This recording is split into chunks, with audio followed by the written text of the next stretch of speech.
मेरे प्रिय दर्शकगण, भाइयों और बहनों, नमस्कार। आज का विषय है हिंदू धर्म के विविध आयाम। विषय बहुत विराट है क्योंकि हिंदू धर्म के आयाम ही अद्भुत हैं।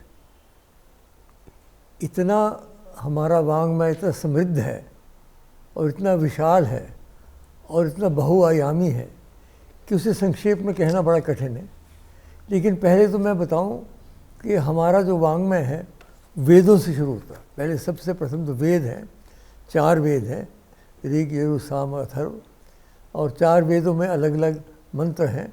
वो वैदिक मंत्र जो हैं वो आधार हैं हमारे धर्म का।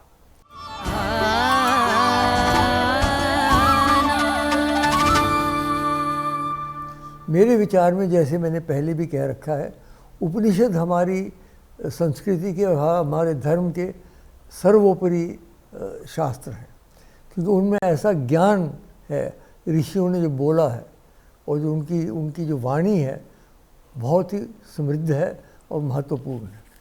तो उपनिषद हैं, ये बड़ा आवश्यक है कि हम लोग समझें उपनिषदों का महत्व। उसके पश्चात ये तो श्रुति है, उसके पश्चात ये तो स्मृति है, श्रुति बाद में आती है। 18 पुराण हैं, ब्रह्मसूत्र हैं, रामायण है, महाभारत है, फिर उसके बाद आता साहित्य, कालिदास हैं और इस प्रकार की साहित्य आता है। तो ये सारा जो संस्कृत का वाङ्मय है, इसमें कोई विषय अछूता नहीं है। हर एक विषय के ऊपर हमारे सामने ग्रंथ है। इन सब के अतिरिक्त भी योगियों के लिए योग सूत्र हैं, भोगियों के लिए काम सूत्र हैं, ज्ञानियों के लिए ब्रह्म सूत्र हैं, लेखकों के लिए अष्टाध्यायी पाणिनि का, राजनीति के लिए कौटिल्य का अर्थशास्त्र है, चिकित्सा के लिए चरक और सुश्रुत के लेख हैं, कलाकार के लिए भरत का नाट्यशास्त्र है, जिसके ऊपर अभिनव गुप्त ने, कश्मीर के अभिगम आचार्य ने एक बहुत महत्वपूर्ण भाष्य लिखा है। तो इससे सारे जितने हमारे कार्य हैं, वो कला हो, संगीत हो, साहित्य हो या अपनी राजनीति हो, अर्थनीति हो, सब इसमें आ जाते हैं। तो एक विशेषता केवल दर्शन नहीं है, दर्शन तो प्रमुख है ही हिंदू धर्म में, लेकिन हिंदू धर्म में केवल दर्शन नहीं है, और भी जितने महत्वपूर्ण कार्य हैं उनके विषय में सामग्री हमारे इसमें शुद्धि हमारे पास है। ये एक ख़जाना है हमारे पास, जिसका हमें समझना चाहिए और प्रयोग करना चाहिए। तो पहली बात तो ये समझना है कितनी समृद्ध और कितनी विविध हमारी परंपरा है, क्योंकि लोग समझते नहीं हैं कि जो किस तरीके से हमने उस परंपरा की अभिव्यक्ति हुई है। अब मैं आता हूँ दूसरे विषय के ऊपर। अलग अलग जो योग हैं, ज्ञान योग जो है, मस्तिष्क का कोई योग है, उसके लिए तो प्रमुख हैं उपनिषद, वेदांत। अब वेदांत जो है उसके भी अलग अलग प्रकार से अभिव्यक्ति की गई है। आचार्य शंकर ने अद्वैत की अभिव्यक्ति की, आचार्य रामानुज ने विशिष्ट अद्वैत की, आचार्य माधव ने द्वैत की। तो उसको भी हमारे एक एक समझने में बहुत अलग अलग प्रकार हैं, सोचा जा सकता है। हर एक व्यक्ति के लिए अलग अलग तरीके से अभिव्यक्त किया गया है। जो अद्वैत अपने आप को माने वो शंकर भाष्य ले ले, जो द्वैत माने वो माधव ले ले, विशिष्ट द्वैत जो माने वो रामानुज का ले ले। तो ये ज्ञान योग में ये सब बातें आती हैं। भक्ति योग में तो त्रिवेणी है। देखिए, 3 प्रमुख धाराएं हमारे धर्म की हैं। शैव धारा है, वैष्णव धारा है और शाक्त धारा है।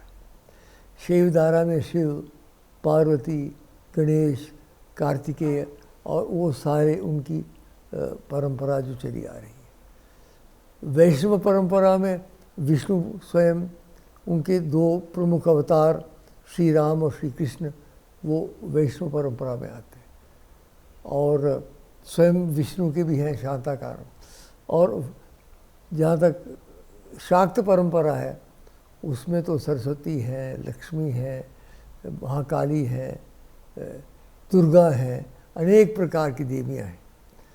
तो ये तीनों जो हैं, अगर हम शैव को गंगा मान लें, क्योंकि शिव जी की जटा से गंगा आती है, और वैष्णव को हम ये जमुना मान लें, श्री कृष्ण तो जमुना के तट पे ही रहे थे, तो ये यहाँ त्रिवेणी होती। अदृश्य सरस्वती, क्योंकि बिना शाक्त के कोई कार्य सिद्ध नहीं होता, याद रखिए। शिव की उपासना करनी होगी तो शिव पार्वती की करनी पड़ेगी, कृष्ण की करनी होगी तो राधा कृष्ण की करनी पड़ेगी, श्री राम की करनी होगी तो सीता राम की करनी पड़ेगी। ऐसा नहीं है कि केवल आप देवताओं की करो और देवियों को भूल जाएं। ये बड़ा महत्वपूर्ण है, क्योंकि हमारे दैनिक जीवन में भी हम देख रहे हैं, हमारे संविधान में भी स्त्रियों को पूरा एक स्थान दिया जा रहा है। और आज एक महिला, वो भी आदिवासी महिला, हमारी राष्ट्रपति है, एक प्रसन्नता की बात है, गौरव की बात है। तो शाक्त के बाद जो हम करते हैं, बड़ा वो शाक्त शैव मत से भी मिला हुआ, वैष्णव मत से भी मिला हुआ। और इसमें शंकराचार्य के कितने कितने अच्छे स्तोत्र हैं। दिनमपि रजनी सायं प्रातः शिशिर वसंतो पुनरायातः कालः क्रीडति गच्छति आयुः तदपि न मुंचति आशावायुः बालहस्तावत् क्रीडासक्ता तरुणस्तावत् तरुणी रक्ता वृद्धस्तावत् चिंता मग्ना परमे ब्रह्मणि कोपि। शंकराचार्य कहते कि बचपन तो खेल में बीत जाता है, और जो जवानी हो तो अपने काम की कल्पना होती है, और वृद्ध जब हो तो चिंता रहती है। तो ब्रह्म की बारे में कौन सोचता, कोई भी नहीं सोचता। और बहुत अच्छी इसमें उन्होंने और अच्छी बातें कही हैं कि यावत चित्तो पावन सकता तावत निज परिवारो रखता पश्चात धावती जर्जर देह वार्ताम पुच्छती को पी रखे। जब तक पैसा हो तो सब कहते हैं नाना जी मामा जी कैसे हैं कैसे, और जब पैसा ख़त्म हो जाए तो कोई नहीं पूछता। ये वास्तविकता देखी शंकराचार्य ने कई शताब्दियों पहले बता रखा है हमें। ये दुष्ट परंपरा आज भी है, जहाँ पैसे हो वहाँ सब जय करेंगे, जब नहीं होगा तो आजकल तो ये हो रहा है कि माँ बाप, बेटा कमा रहा है, माँ बाप गरीबी में रह रहे हैं। तो इसलिए ये बातें उन्होंने बताई हैं, उन दिनों में भी जो गलत बातें होती थी, ये सब हमें सिखाती हैं कि इस प्रकार से हमने करना चाहिए।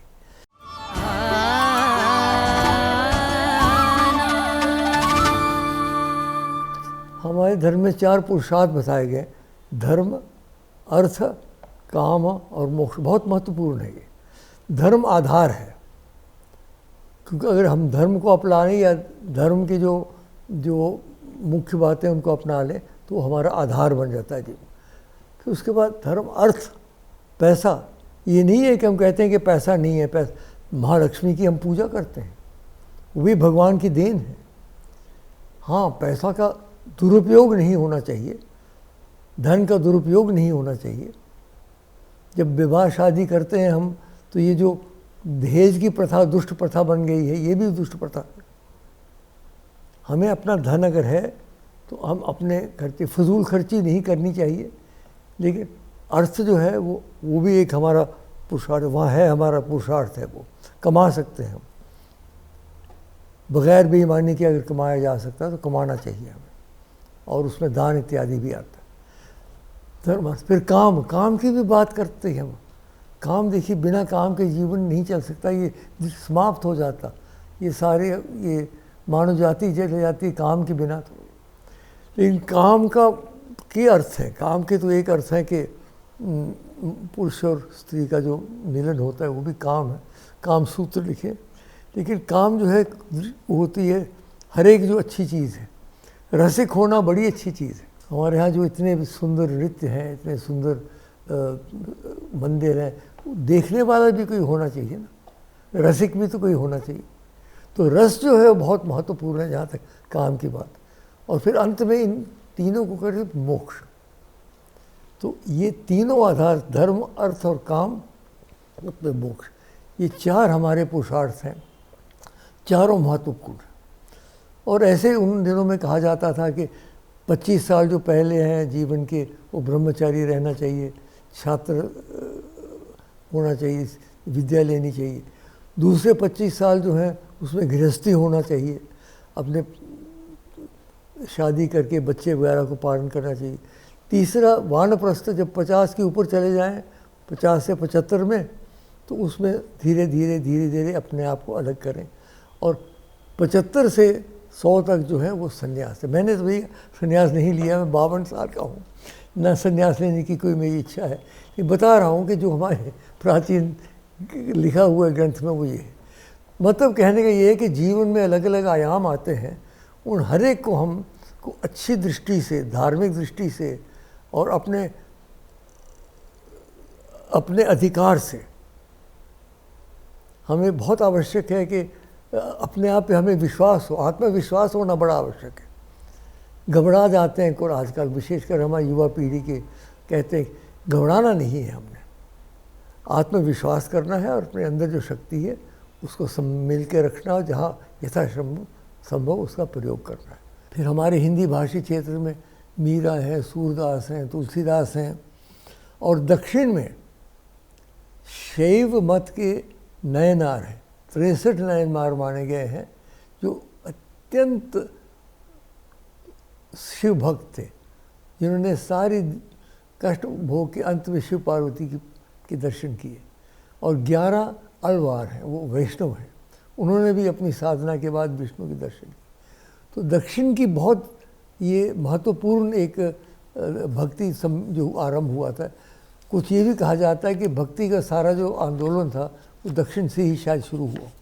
ये रहा भक्ति योग। और इसमें ये भी एक बात कहने वाली है कि जो मंदिर बने, हमारी शिल्प कला, मैं तो सारे विश्व में घूमा हूँ, लेकिन भाई और बहनों, जिस प्रकार से हमारे मंदिर हैं, जैसे बृहदेश्वर मंदिर है तंजावुर में, वो देख के आश्चर्यचकित हो जाता है किस प्रकार की शिल्प कला है। सारा मंदिर ही शिल्प कला से ढका हुआ, बना हुआ है। मदुराई मीनाक्षी के माता का मंदिर है, वो भी देखिए कितना सुंदर है, कितना समृद्ध है। तो हमारी शिल्प कला जो है वो भी बड़ी प्राचीन है, बड़ा महत्वपूर्ण है। उसमें बौद्धों ने भी किया और अपने बनाए, जैनियों ने अलग बनाए और हिंदू धर्म के अलग अलग बने हुए। फिर हम आते हैं कर्म योग पे। ज्ञान योग मस्तिष्क का योग, भक्ति योग हृदय का योग, कर्म योग बाहों का योग। कर्म योग भी उपनिषद भी हमें कहता है, कुर्वन्नी है कर्माणी जी विशेषतम समाह, 100 साल जियो कर्म करते हुए। और यजुर्वेद में कर्मकांड और भगवद गीता में कर्म योग की व्याख्या। ये कर्म योग के शास्त्र हैं जिससे हम बहुत कुछ सीख सकते हैं। और अंत में आ गया राजयोग, पतंजलि के योग सूत्र हैं, जिस प्रकार से वो चित्तवृत्ति निरोध वो सिखाते हैं। ये प्रत्यक्षागमम है कि अगर आप ये करो तो आपका मन जो है संतुष्ट हो सकता है। चित्तवृत्ति जो हमारे चित्त में हमेशा वृत्तियाँ रहती हैं, उनका निरोध कैसे करें, वो पतंजलि बड़े विस्तार से अपने सूत्र में बताते हैं।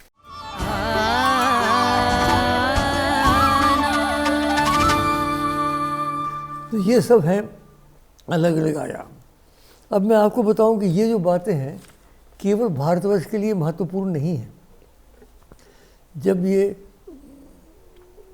विश्व धर्म सम्मेलन हुआ था पिछला, जहाँ सारे धर्म के लोग इकट्ठे हुए थे, तो वहाँ मैंने उनको भेजा, उनका मुझे एक भाषण भेज दो, लेख भेज दो। मैंने 5 सूत्र भेजे उनको हमारे हिंदू धर्म से। वो 5 सूत्र मैं आपके सामने रखना चाहता हूँ।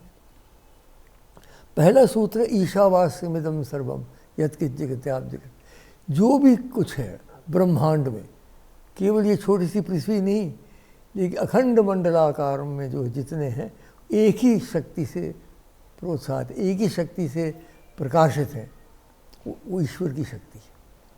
ये पहला महत्वपूर्ण एक सूत्र है, ये समझना बड़ा आवश्यक, तभी जाके अगली बातें समझी जा सकती। दूसरा, अगर यही ईश्वर की शक्ति फैली हुई है तो वसुधैव कुटुंबकम, तो वसुधा पर एक परिवार हो गया, क्योंकि वही शक्ति है। तो हमारा जो है अयम निज परो वेति गणनाम लघु चेतसाम उदार चरित्र नाम तो वसुधैव कुटुंबकम। ये मेरा है, ये तुम्हारा है, ये तो छोटी दृष्टि वालों का है। उदार चरित्र, जिनकी उदार दृष्टि हो, वसुधा एव कुटुंबकम, वसुधा ही, दुनिया ही एक परिवार है। ये कितना बड़ा देखिए विचार हमारे ऋषियों का। अब तक बात चल रही है यूनाइटेड नेशंस की, इसकी और उसकी, और मीटिंगें हो रही हैं, लेकिन हमारे ऋषियों ने हजारों वर्ष पहले ये हमें सूत्र दे दिया था, वसुधैव कुटुंबकम। उसके बाद आता है एकम सत विप्रहा बहुधा वदन्ति। ये हमारी जो श्रृंखला चल रही है, इसका मूल मंत्र ही एकम सत। सच्चाई एक है, उसे अभिव्यक्त करने के अलग अलग मार्ग हैं। ये बड़ा महत्वपूर्ण है। हम ये नहीं कहते हैं कि केवल हमारा ही धर्म ठीक है, हम कहते हैं कि बहुत अनेक रास्ते, जैसे पहाड़ चढ़ने के लिए आप किसी स्थान से चढ़ सकते हैं, ज़रूरी नहीं कि एक ही मार्ग से चढ़ें। तो भगवान तक पहुंचने के भी अलग अलग मार्ग हमने माने हुए हैं। ये बहुत बड़ी बात है हिंदू धर्म में। मुझे लगता नहीं है कि और कोई धर्म इतने आसानी से दूसरे धर्मों को महत्व देता होगा। हम देते हैं।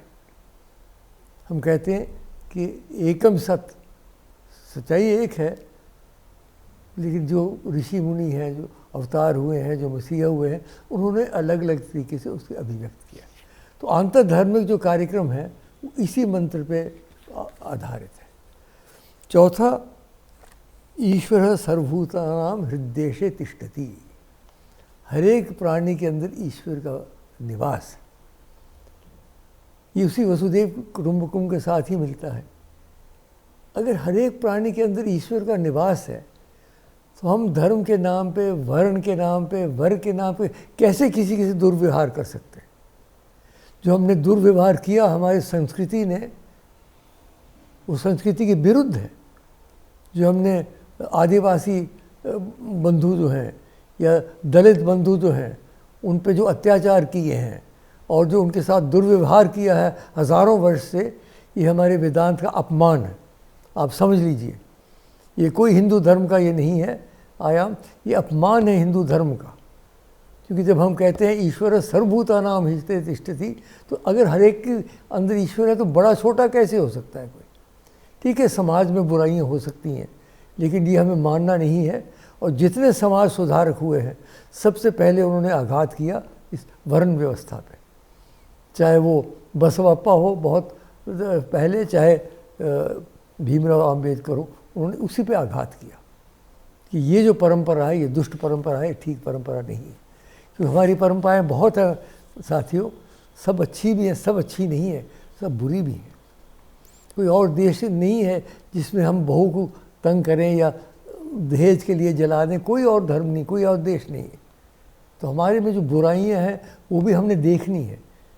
केवल प्रशंसा तो हम कर सकते हैं, घंटों कर सकते हैं अपने संस्कृति की प्रशंसा, लेकिन साथ साथ हमें अंतर होकर मुंह देखना चाहिए। तो ये जो ईश्वर सर्वभूतानां हृदयेशे है, ये बड़ा महत्वपूर्ण। और आखिरी जो मैं पांचवा उनको दिया वो है बहुजन सुखाय बहुजन हिताय। यानी सबका कल्याण हो, सबका हित हो। इससे बढ़ के और क्या हो सकता। मैंने पूछा संसद में एक हमारे सीपीएम के व्यक्ति से, मैंने कहा आप बताइए, आप समाजवाद की बात करते रहते हैं, इससे बढ़ के कौन समाजवाद होगा। सर्वेपि सुखिनः सन्तु सर्वे सन्तु निरामया सर्वे भद्राणि पश्यन्तु माँ कश्चित् दुःख भाग् भवेत्। सब सुखी रहें, सब स्वस्थ रहें, इससे बढ़ के और क्या हो सकता है समाज। ये 5 सूत्र जो हैं, ये विश्व के लिए ही नहीं, हमारे लिए भी हमें समझना है। हम लोग जो हिंदू अपने आप को कहते हैं, 100 करोड़ हिंदू हैं सारे विश्व में, 1 बिलियन जो अपने आप को हिंदू कहते हैं। तो उनको ये सूत्र समझना चाहिए। केवल हिंदू घर में जन्म लेने से आप हिंदू नहीं बनते। हिंदू का आपका कार्य भी होना चाहिए, आपका कर्म भी वैसा होना चाहिए। और विदेश की बात करें तो कितने सुंदर मंदिर बने हुए हैं आजकल भाई और बहनों। आप अमेरिका में जाएं, एक से एक बढ़ के हिंदू मंदिर बने हुए हैं। योगा विल एक छोटा सा वहाँ हिंदू कम्युनिटी है। एक शैव सिद्धांत चर्च हेवाई में है, जो शिव जी का बहुत सुंदर प्रचार करते हैं। वो कनाडा में बहुत अच्छे अच्छे शिव मंदिर। कोई बड़ा शहर नहीं है उत्तर अमेरिका में जिसमें हिंदू मंदिर न हो। और स्वामी नारायण वालों ने सारे विश्व में अपने मंदिर बनाए, इस्कॉन वालों ने बनाए हैं, ये रामकृष्ण मिशन काम कर रहा है, चिन्मय मिशन काम कर रहा है, आर्य समाज काम कर रहा है। तो बहुत सारी संस्थाएं काम कर रही हैं हिंदू धर्म के प्रचार और प्रसार के लिए, बहुत सारी संस्थाएं काम कर रही हैं। हमें अपने व्यक्तिगत रूप से हमें अपने जीवन में प्रयत्न करना चाहिए कि ये जो हम सब बातें हिंदुज़म के धर्म में बताते हैं, हिंदू धर्म के बारे में, इनको हम अंतर्हां कैसे करें, इनको अपने आप में कैसे समाएं, अपने जीवन में इनको कैसे समाएं। तो अंत में मैं ये कहूँगा कि हिंदू होने के नाते हमें घबराना नहीं है। अगर हमारे अंदर ईश्वर की शक्ति है तो हम क्यों घबराएं? हम आगे बढ़ें, अपने लक्ष्य की ओर चले।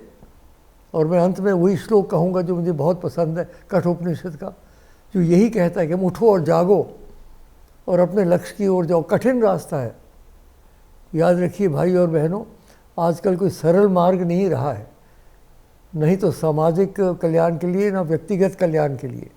रास्ता कठिन है, साधना करना पड़ेगी, बिना साधना की सिद्धि नहीं होगी। तो ये श्लोक कहता है कि हम उठे और जागे और छुरी की धार के ऊपर चल के अपने लक्ष्य की ओर चले। हमारा लक्ष्य क्या है? एक नया समाज, एक नया भारत, एक नया विश्व, एक नई चेतना। उत्तिष्ठत जागृत प्राप्य वरान् निबोधत क्षुरस्य धारा निशिता दुरत्यः दुर्गम पथ सत् कवयो वदन्ति। धन्यवाद।